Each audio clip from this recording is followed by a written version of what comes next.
Hey there folks, this is DMC Jedi Man. I'm coming to you with another video. Today's video is a little different than what I usually do. This is going to be my take on a big issue, well not issue, but a very important subject to me. Now before I reveal what it is and start in on it, don't forget if you like my content, be sure to like and subscribe. Hit the bell icon to stay notified when I upload.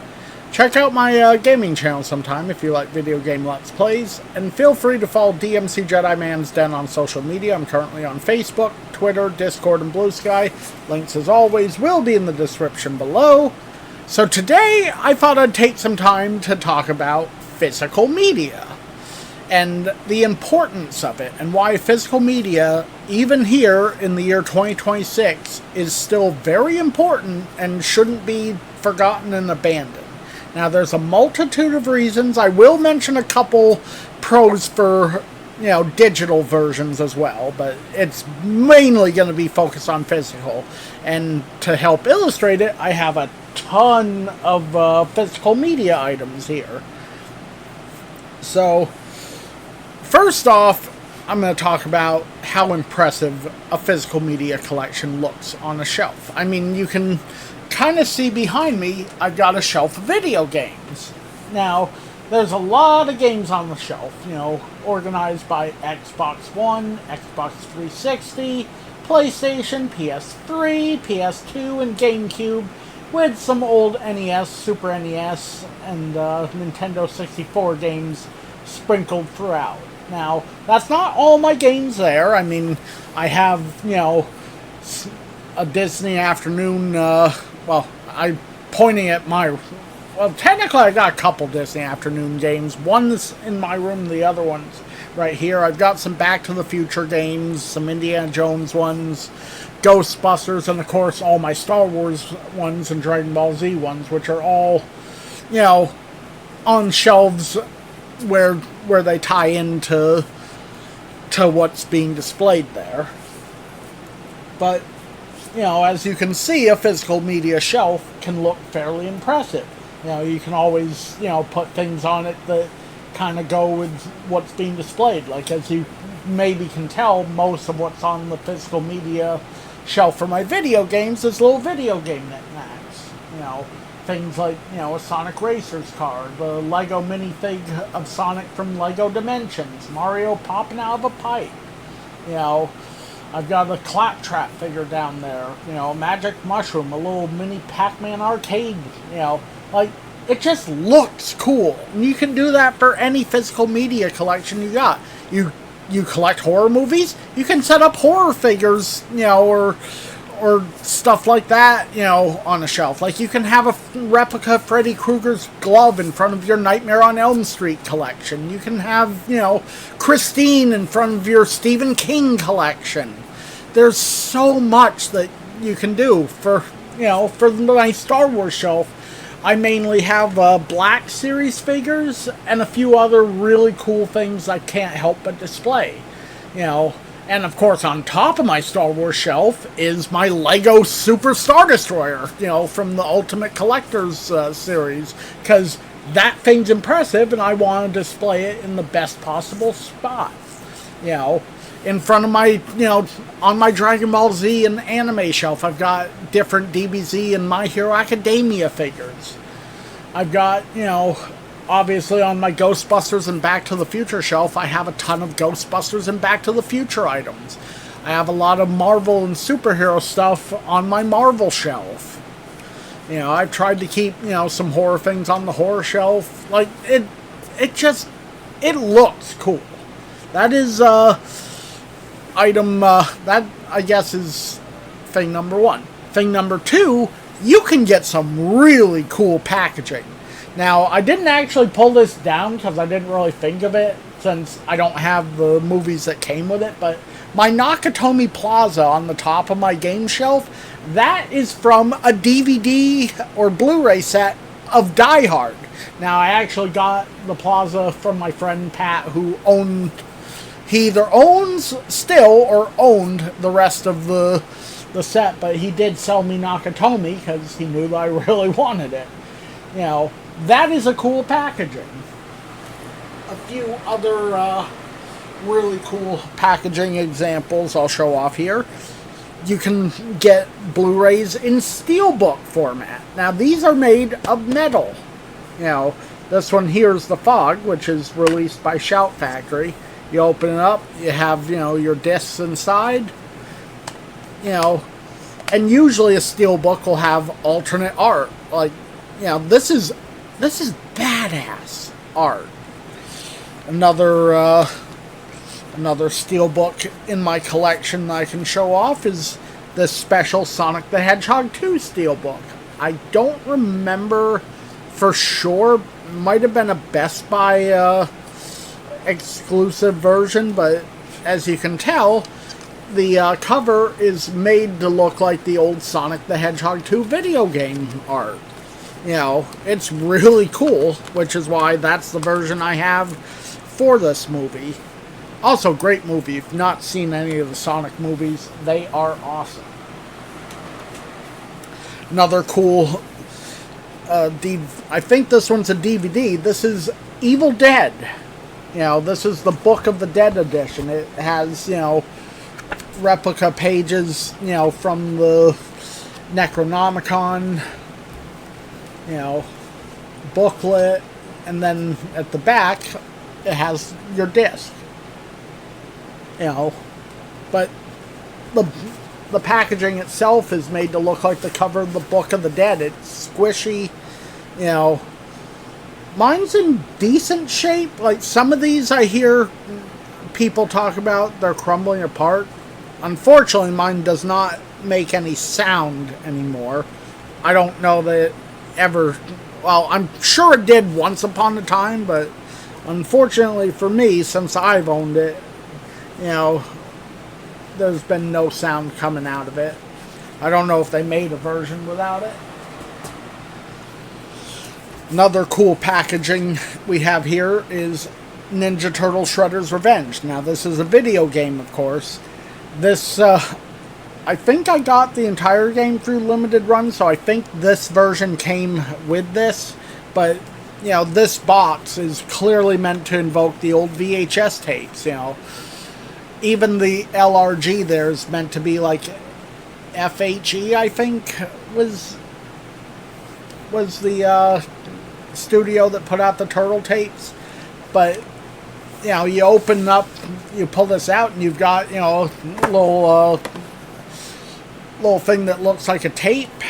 You open that up, though, and inside you have yet another cool version of the game. If I can get it out of here without wrecking the box. What we have here is a steelbook case for the game. Overall, pretty awesome. Obviously, I have no game inside this, because, you know, they weren't going to give me 2 copies of the game, you know, in the, for ordering this, but just having, you know, the steelbook case in the VHS-inspired packaging is pretty sweet. Let me just seal that back up. Now I got one more in the, well, actually 2 more. We've got 2 more examples of cool packaging. What we got here is the classic Ninja Turtles cartoon series. Now, it came in this turtle van. Obviously, as you can see, the van's seen some better days. It's missing one of the taillights. But kept inside are all the discs. Honestly, I love having this set. It's definitely never going anywhere, but someday I'm probably going to track down a version of this in like a case on a shelf where the discs are a little more protected, but still cool packaging. You know, like, how can you beat having the Turtles cartoon series in a turtle van? Like, that's awesome.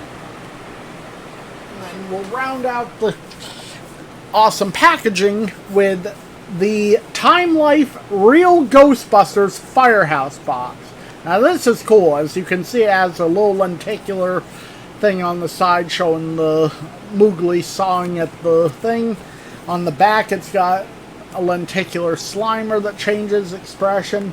I mean, the amount of detail in this is amazing. Like, you can see into some of the windows. You got the Ecto 1 coming out. You know, if you look there, you can even see it coming out there with Janine down there. Now, obviously, when you take the lid off, I've got the steelbook version of this, which is even harder to get, I think, than the plastic case version. But this is every single episode of the Real Ghostbusters, Slimer and the Real Ghostbusters, and the Slimer cartoon, along with a lot of great bonus features, including the original pilot episode, and a nice little booklet. Remember when things used to come with booklets? But this is an amazing set. Unfortunately, it's long out of print, and finding this will set you back a pretty penny. They've announced they got something special coming with the anniversary of the Real Ghostbusters this year. I really, really hope that the thing they have coming is going to be a Blu-ray release of the show, because I'm terrified to actually watch those, because, like, I watched them all once when I first got it, and now with how pricey it is, it's like, I don't want to risk damaging it. Anyway, so, yeah, cool packaging is, you know, the first thing that you gotta know when it comes to physical media. Second cool thing about it, cool formats. So, with physical media, you know, you have a lot of different, you know, format releases. You know, most people obviously will go for DVD or Blu-ray, you know, or VHS, but you can have some really cool, wacky versions. Like, we got this VHS here, DuckTales the movie, Treasure of the Lost Lamp. This is actually a clamshell packaging. Let me switch that to that way, though, because I don't want my tape in upside down. But I wanted to show off at least one clamshell package, and this was the best one I had just sitting around I could get to. But, you know, those stand out. You got Betamax. Yep, this is indeed Christine on Betamax. Now, you can tell it's beta because it's a lot smaller case, although they did make beta tapes in larger cases. In case no one's seen a beta tape, that's what it looks like. Yeah, once upon a time, this competed with VHS to see who would be the film viewing format king. Obviously, VHS won out, but having these little tapes on a shelf, you know, they kind of stand out. You know, and another cool format, this doesn't get talked about a lot, Laserdisc. Now this here is the Back to the Future trilogy on Laserdisc. Now, Laserdiscs, for those of you who don't know, were records the size, or I shouldn't say records, they were DVDs the size of records that you could put in a special player and you'd be able to play them. Now, I don't know for sure if they were two-sided or not. Some of them, I think, were. But obviously pretty cool. You know, it's a neat little way to have movies, you know, displayed, because first glance someone might look at them and be like, oh, cool, you got Back to the Future trilogy on record. And then when you tell them, nope, that's actually Laserdisc. That's a video format. They're like, what? Yeah. So, overall, pretty neat. Let's see, what other ones for formats? I'll show this one off as part of format as well. Now, this is obviously not in good shape, as you can see by the thing hanging out, but it's not too easy to find these. What we have here is the Star Wars soundtrack on 8-track. Now, 8-track was what came before audio cassettes. Although I think they were around the same time as records. I can't tell you for sure, you know, but cars would have an 8-track player. You'd pop this in and get to listen to whatever it was. In this case, you know, the Star Wars soundtrack. So, next thing for...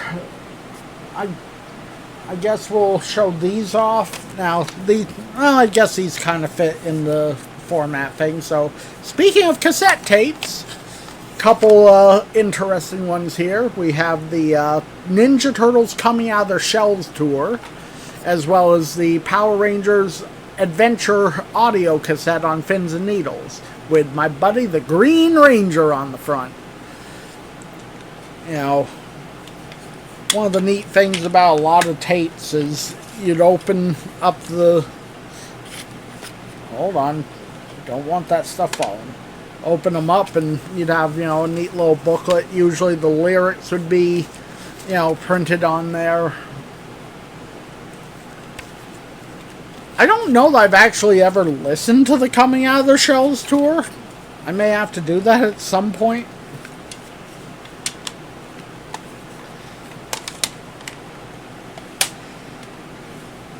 Another interesting variation of format. This is a Christine VHS, but this is a video store rental version. So what they do for a video store rental is they take, you know, the VHS art, they cut it, put it in one of these custom hardback things, you know, and you'd be able to go to a video store and actually rent this. You know, once upon a time, you'd go there and rent something. You'd get charged if the tape wasn't rewound, hence the little label on there.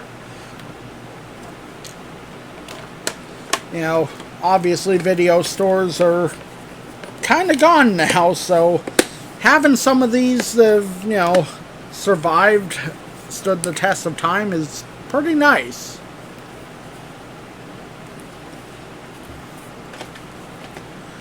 And then the final thing for what I'm calling the different format section is this. This is a Darkwing Duck NES game, because games are physical media too. Now, I will be the first to admit that the game inside is original and real. I believe the manual is too. Let me slide that out. Yeah, the manual is original too. I actually got these from my friend Will. You know, now the box and the little sleeve, those are reproduction. Because obviously I wanted to have, you know, this look as good as it could on my shelf, so to that end, I ordered a reproduction box online. I don't know that you can really tell the difference that it's reproduction or not, though. It looks amazing, and it definitely stands out on a shelf. Okay, next thing I'll talk about for physical media is sometimes the goodies you'll get with a specific release, which will also segue into another thing I'm going to talk about. But what we have here is a letterbox collector's edition of the Star Wars trilogy. Now, I don't know that my camera's picking that up, but that's like a... Okay, I think it is there. That's a hologram of like the original movie poster art. But you pull that box out and you're able to take a look at some of the things. Now, we have a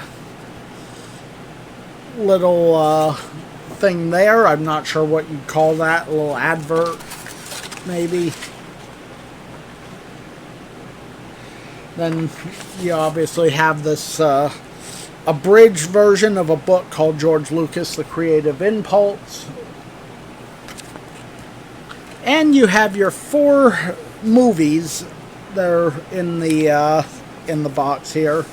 You know, Empire, Star Wars, each one mentioning that's a special letterbox collector's edition.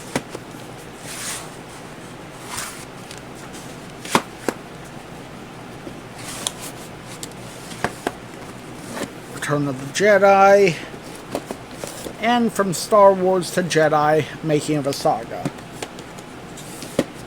Now, obviously, with this version, you know, the special things you got was the book there, but there are so many collector's editions that come with neat little bonus features. Like, there's a version of Star Wars Episode 1 on VHS that comes with a, what do you call it, film cell replica from the movie. So that's pretty awesome. Also, another thing for physical media over digital, physical media cannot be altered or taken away. So the reason I'm bringing this up now is because we have a very good example to talk about here. So this is almost as close as you can get to the original version of the Star Wars trilogy. This is pre-special edition, so it has none of the special edition changes. The only difference between this and the original theatrical run of the films, as far as I know, is Star Wars will start with Star Wars Episode 4, A New Hope. The original theatrical run of Star Wars just said Star Wars. There was no Episode 4 tagline to it. You know, I don't believe it even had the New Hope attached to it, though maybe it did. Now, there are ways to get the original theatrical versions of it.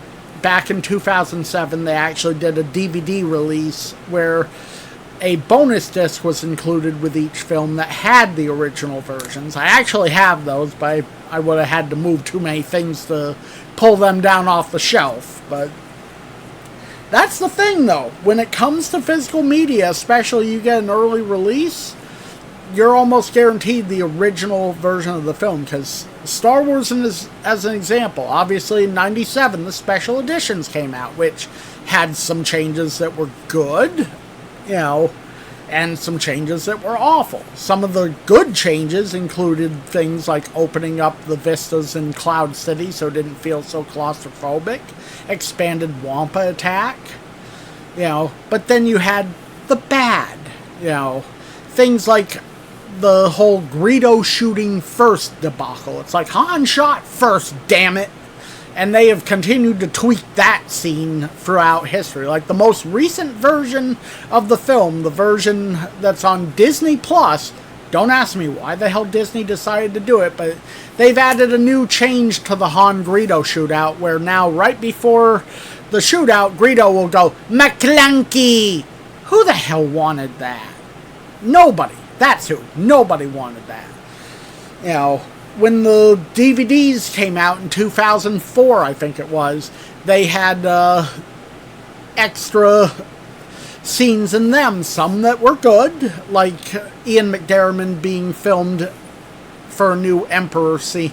Well, basically, they refilmed the Emperor scene from Empire Strikes Back, but with the actual Emperor actor, not, you know, a lady in a bad mask with chimpanzee eyes superimposed on.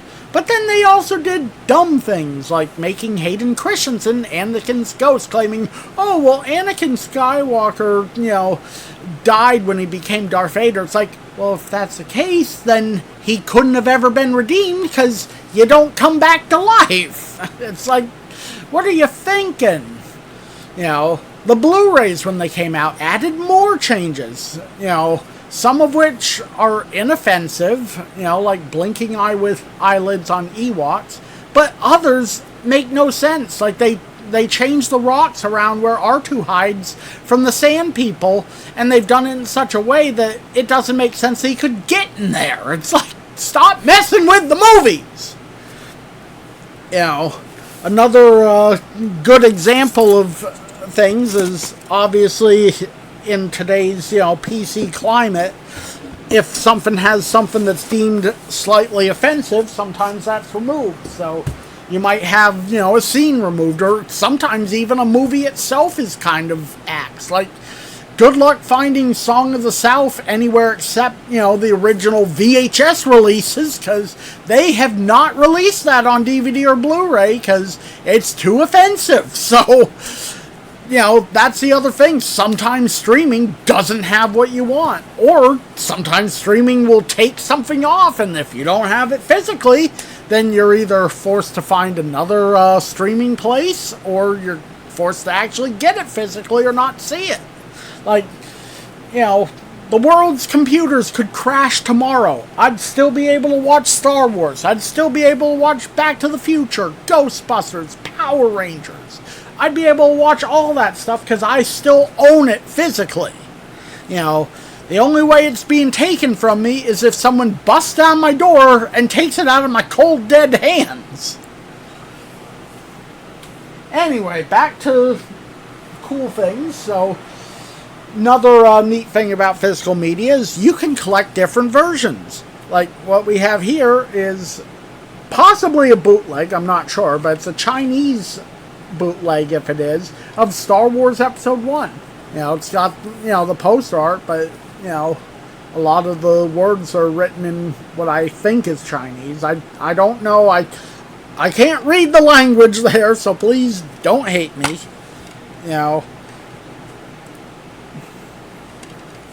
But that can make a collection stand out. Someone will see that and be like, oh, wow, you actually got it in a different language. Like, yeah.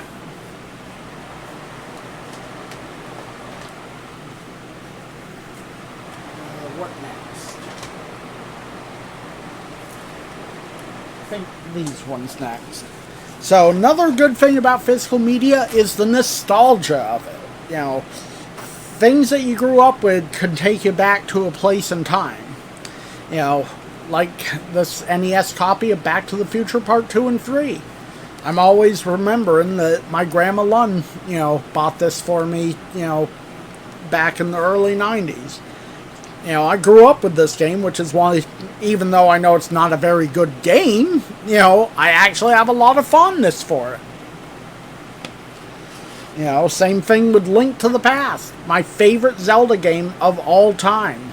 I had this when I was a kid. I played it over and over. I'm actually really good at this game. If you don't believe me, you can watch my game channel. I've got a playthrough of this on there. So having the actual physical card, even though I don't need it, because I have the Super Nintendo Mini Classic system, which has this on there. That's actually how I played it for my channel, but it's always nice to have the real version, like if I ever want to dig out my Super Nintendo, I can play that, physically. Another good example, and this is yet another game in this pile, Journey Escape. Played this as a kid, which is why I had to get it for my collection when I got older. I didn't really know anything about it. I didn't even know it was based on a band or an actual album by band. I just thought it had a cool cover and, it was a decently fun game, even though I was terrible at it. Another good example of nostalgia, Power Rangers Karate Club.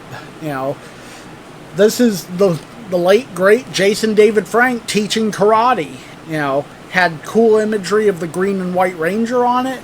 And I'm not going to lie, I practiced a lot of these moves. I wasn't very good at them, but, it was cool, trying, because it was like I was being taught by JDF himself. Another great nostalgia, Linkin Park. Now, this, unfortunately, is not the original copy of this I had, which I'm rather angry at myself for not having kept my original, because it had such a great story behind it. I went with my school to the 999 The Buzz Studios, to get a tour of the studio. They had me and a fellow student on the air live defending the band Linkin Park from Matt Grasso's attacks on it. My friend was a big fan. He had the album. I was, just getting into them. I, only heard a couple of the songs, but I liked what I heard. Once we were done, they gave me the album for free. I wish I'd kept that one because, I had it for years, and then stupidly back in the mid-2000s, 2005, 2006-ish, I needed money, so it was something I sold to Downtown Discs. I wish to God I hadn't done it, because, one thing I've learned throughout my 43 years on the planet is whenever I get rid of something, usually I want it back eventually. But, you know, anytime I see this or listen to the songs, I always remember that. And then the final part of nostalgia, and this is a little different. These are old FYE burner CDs. Now this was, FYE was a movie and music store. I think some of them still exist. Maybe the whole company's gone at this point, I can't remember. But you could go in there and burn your own music CD, and it'd cost, you know, like a certain amount per song. I think it was like, you know, 20 or 30 cents a song, something like that. But, you know, I made a lot of these albums, but some of them, you know, tie me back to a certain place, or just, you know, the way I was feeling. Like this one I called SS Vegito, after Vegito from Dragon Ball Z. The track list on it was Backslider's Wine by Gary Stewart, Call Me by Shinedown, Crucified by Sevendust, Truth by Seether, Someday by Nickelback, Figure .09 by Linkin Park, and Spin You Around by Puddle of Mud. You know, now I use this one as an example of like just one of the times where I name something a cool name, but the other two here actually tie me more to, you know, things that happen. I have this one I called Thieves Suck, because this was right around the time I invited a homeless girl into my apartment. I know, stupid fucking mistake, you know, shouldn't have made it, but my heart sometimes is bigger than my judgment. So I invited this girl in who had nowhere to go, you know, for a few days, and she decided to invite one of her friends, and my wallet disappeared. Now, I did eventually find my wallet wedged behind the toilet tank. Now, there's no way it could have fallen there. Someone had to have put it there. I think the reason it was there is because the friend, you know, swiped it, took it into the bathroom, saw it only had like $2 in it, decided, you know, that they didn't want to risk going to jail over $2, but they didn't want to get caught putting it back, so they put it somewhere that it would take a while to find. Now, obviously, I was in a frustrated mood, so I got, you know, this CD made with that title, with the tracks Lighted Up by Rev Theory, Hurricane by Theory of a Deadman, and Bitch Came Back by Theory of a Deadman. Then the third of these I'm going to show off was one I made back when, you know, my dad passed away, and I was, you know, going through a period of mourning. So I made this CD that had half the songs were songs that were in my dad's style of music, you know, old country, though country songs I liked, and the other half were, you know, songs for me to, you know, thrash out and, you know, rock my grief out. The track list on this was The One I Loved Back Then, the Corvette song by George Jones, Whiskey Trip by Gary Stewart, Are We Dreaming the Same Dream by Gary Stewart, I See the Want in Your Eyes by Conway Twitty, Baby's Gone by Conway Twitty, O King Richard by Rodney Crowell, The Battle of New Orleans by Johnny Horton, as well as Sink the Bismarck by Johnny Horton, and North to Alaska by Johnny Horton, 6 Days on the Road by Dave Dudley, The Red by Chevelle, Bring Me to Life by Evanescence, 45 by Shinedown, Make Up Your Mind by Theory of a Deadman, Pardon Me by Incubus, Poem by Taproot, Open Wounds by Skillet, Brother by Dark New Day, Guilt Hold Down by Fingertight, Boiler by Limp Bizkit, and Fake It by Seether. But with that title, obviously, anytime I look at this, it reminds me of when I lost my dad. That's it for the memories section. The next section is stuff that is hard to get a hold of, or impossible to get a hold of without physical media. So first we have a cassette tape called The Damn D.O.T. This is Trucker Tracks by Bruno Blue. Now the reason I show this is because there's a version of a song on this called Motherfucking Truckin' Son of a Bitch. Now you can find a version of that song on YouTube by Elmer Fuddpucker, but you cannot find the original Bruno Blue version anywhere except this tape. So that is lost. You know, if I didn't have that tape, I could not listen to the version I liked the most. Another good example of something you can't find easily. The Star Wars Holiday Special. Now, yes, this is obviously a bootleg. You know, it's done in a style to mimic, you know, the old prequel and original trilogy DVD sets. But this has never been released properly. You know, it was aired one time in 1978, and afterwards never aired again. It was never released on VHS, Betamax, no DVD, no Blu-ray. It's not on Laserdisc. It's not on streaming. George Lucas once said if he had a hammer and the time, he would smash every single bootleg copy. The only reason that we have this at all is because somebody recorded it onto a VHS player, you know, onto a VHS tape when it aired, and eventually transferred it onto digital and released it for the world to see on YouTube. If not for that, this would be lost media. So that is another reason why, you know, streaming's not always the way to go. Here's another good example. Super Back to the Future Part 2. Now, this is a custom-made cartridge with a port of the game. The game was only ever released in Japan. A good Back to the Future game that we never got here in the States.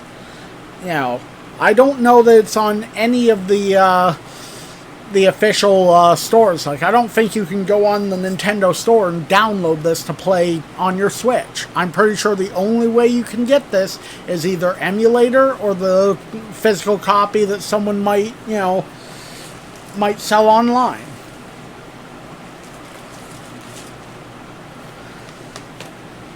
Next up, we have two more movies. I don't know if these are impossible to get, but they're probably hard to find. We have Thumbtanic, which Steve Odekirk basically made his own version of the movie Titanic, but with thumbs playing all the characters, like Jack and Rose. It's a weird movie, but this is a physical copy. I can watch this anytime I want. I don't have to worry about trying to see if it's streaming on like Tubi or something. Another good one, Britannic. You know, this is the movie about the Titanic sister ship. Now, to my knowledge, they've never released this on Blu-ray. You know, I think they only have the DVD release. Maybe they made a VHS one. I can't remember. You know, but I would imagine this is fairly hard to get, which is too bad because John Rhys Davis is in this. He plays Captain Bartlett. And we got a couple really weird CDs. Bud Light made a Real Men of Genius CD that had such tracks as Mr. Tuxedo Shop Tux Renter, Mr. Way Too Much Cologne Wearer, Mr. Toilet Paper Refiller. Like, these were basically commercials they'd play on the radio. It'd be like, Real Men of Genius, Mr. Toilet Paper Refiller. That's right. We salute you refilling those toilet paper rolls. Like, I can't imagine this is streaming somewhere. Like, yeah, someone may have compiled these on YouTube, but having the actual CD, that's cool. You know, another cool one, Triumph the Insult Comic Dog, Come Poop With Me. Like, I would doubt that's streaming somewhere, but, you know, it's history, man. It's history. The final one in this category is a Richard Petty DVD of all 7 of his Daytona 500 wins. Now, yes, you can probably find these to watch, you know, on YouTube, and sure, maybe some NASCAR streaming service somewhere will allow you to stream these, but how cool is it having a physical DVD you can, you know, have on the shelf and pop it in whenever you want to see it?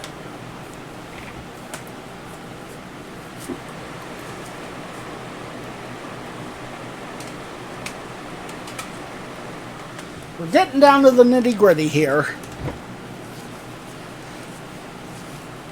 Next one I'm going to show off is, how do I want to word this? Region exclusive formats. So this is the UK edition of Sevendust album Alpha. Now, this is one of my favorite albums of Sevendust because it contains my favorite song by Sevendust. Only problem is, that song and another one were exclusive bonus tracks to just the UK edition. Those songs being The Rim, which is a funny song, and Abuse Me, which is my all-time favorite Sevendust song. So, now, again, you can find these songs on YouTube to listen to, but I don't know if they're available, you know, on, say, Apple Music or something to buy. You know, but I have this CD, so I can listen to it when I want. Next up, we'll show this off. This is, I guess this would be filed under things that I needed once I found out it existed. That being a DuckTales 1987 soundtrack. Now, this is a very new item. This was actually released earlier this year by Entrada, I think it was. Let's see. I don't see. I'm pretty sure it was Entrada. Yep, Entrada Special Collection. So yeah, this is the DuckTales soundtrack. It's awesome. If you're a fan of DuckTales, you need to track it down.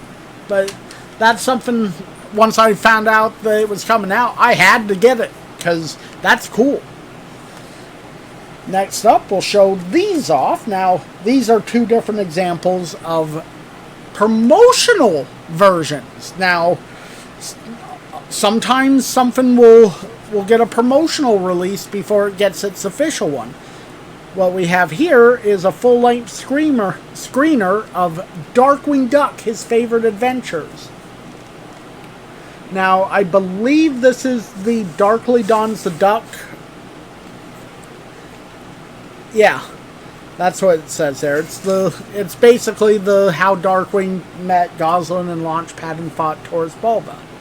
But this was made to promote, you know, the upcoming Darkwing Duck VHS series, talking about things like the glow-in-the-Darkwing trading cards, you know, that, you know, it's one of America's top-rated superheroes, 5 Emmy nominations, you know, it gave a date of when it was supposed to come out, you know, but that's pretty cool, you know, a demo tape of Darkwing Duck.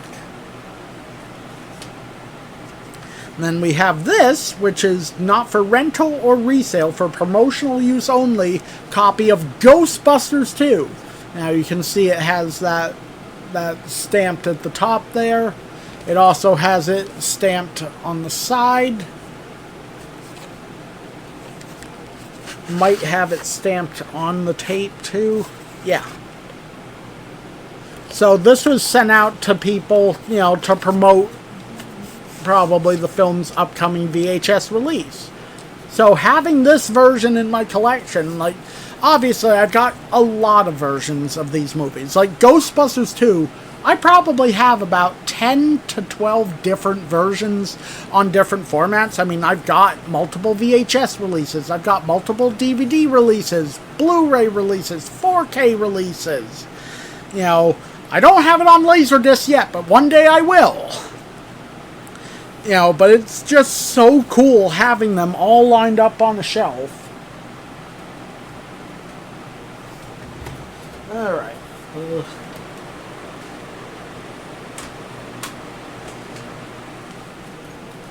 The final part of at least the stuff I'm showing off is these. Now, another big plus for physical media is You can't get a digital copy of something signed. That's right, I've got some autographed physical media. This Clerks tape is signed by Brian O'Halloran. I met him at Vermont Comic Con. You know, had him sign my Clerks VHS.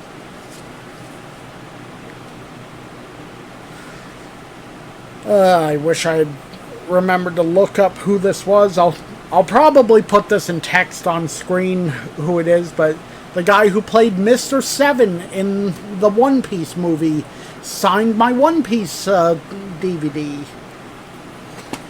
And of course, when I saw Nonpoint and Gemini Syndrome, I had the entire band sign the booklet of my Gemini Syndrome CD.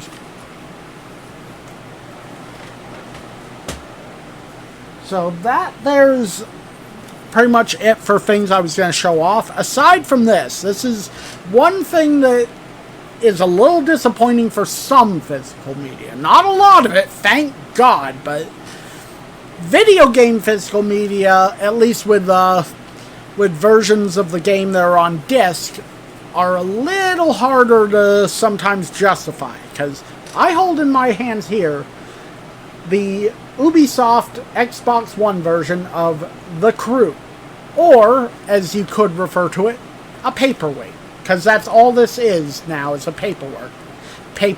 It was a game that had an online server. It was online only. They shut the server down. You cannot play this anymore, even if you have the physical game like I do. It is unplayable. I only still keep it because it's part of my collection. But luckily, they did learn from their mistakes. They rectified it with The Crew 2. Granted, way after, launch, but before they had gotten around to shutting the server down, which they still haven't yet. But The Crew 2 actually has an offline mode now. They implemented that, I want to say, late last year or earlier this year. So Crew 2 will forever be playable once the servers are shut down. It'd be nice if they'd re-release Crew 1, just upload the game onto a new server, give it that offline mode, and let people have it again, but I doubt that'll ever happen. But this game will always be a reminder that once in a blue moon, physical media is not better. Now, I did mention before I was going to make a couple cases for digital media. One of those is digital media is easy to manipulate. What I mean by that is, say you're wanting to make a music video, like, for example, earlier this year, or maybe it was late last year, I found the band Ice Nine Kills, and I fell in love with their horror music, because it's all hard rock and metal, and, for their last 2 albums, they've all been each song's been based on a different horror film, or horror franchise. So, as you know, I sometimes do the occasional music video, so I decided I wanted to do a music video for their song Rocking the Boat, which is about Jaws. So, buying the film Jaws online, digitally, allowed me to be able to clip the different scenes I needed for the music video. That is one of the pros for music, for a digital file, is if you need clips for something, for, AMV, or, for, say you want to do a movie review, it makes it a lot easier to do that, having a file digitally that you can then put into a program to clip the parts you need. Music is another good thing to have digital versions of, because A, you can upload them onto almost any player that you may have and take them with you. Same thing with movies. But it also allows you to do cool things like, change a song you might like. Like a good example of that is the aforementioned Gemini Syndrome. When I saw them, I actually gave them a CD I'd burned that contained a edit of one of their songs I did. It was the song Stardust, which you can find that edited version on my channel. You know, it was one of the earlier videos I uploaded, but it's like I loved it up until the final chorus, because it did the slow and the medium version of the song, and you'd think it'd do the normal hard version of the song, you know, of the chorus, and instead it cut to something else. It's like, no, that you were building towards a crescendo and you ruined it. So I took it upon myself to make the version I wanted to hear. Is it better than the original? No, not by a long shot. Like, it couldn't exist without the original. But it's the version I like. It's the version I listen to, you know, whenever, you know, I'm rocking out, you know, wanting to hear that song. But those are a couple things that digital versions have made easier. I will also say digital things do save a little more space. You know, I mean, a physical media collection is awesome, but it does take up a lot of space. You have to be very dedicated in order to do it, and that is not optimal for some people. You know, so I do get why you might do a, you know, a collection more digital, but I would say what's probably best is a blend. To have, you know, have your movies digitally, your music digitally, your games digitally, if that makes you, you know, makes life easier for you. But maybe keep the ones you love the most in a physical copy too. You know, because like I said, you never know what could happen. You know, somebody could devise some EMP thing that resets everyone back to the Stone Ages. As long as you still have electricity, you can still watch a movie or listen to music. You know, it really is up to you. But I hope I've given a decent insight to why I believe physical media is still very much important and even relevant here in 2026 and beyond. I mean, it can't be altered, it can't be taken. You know, you don't gotta worry that it's gonna drop off a streaming site and you gotta go hunting for it on a new one, or God forbid it doesn't come back. You know, sometimes it's crucial to preserve something that existed, like in the case of like the holiday special or different concerts. If people didn't tape stuff like that, we wouldn't have them nowadays. You know, but I really do hope everyone enjoyed this video. That's gonna do it for this. I think I've exhausted just about everything that I had to say, but I will be back with another video soon. Till next time though, this has been DMC Jedi Man, and I'm signing off. Peace, everybody.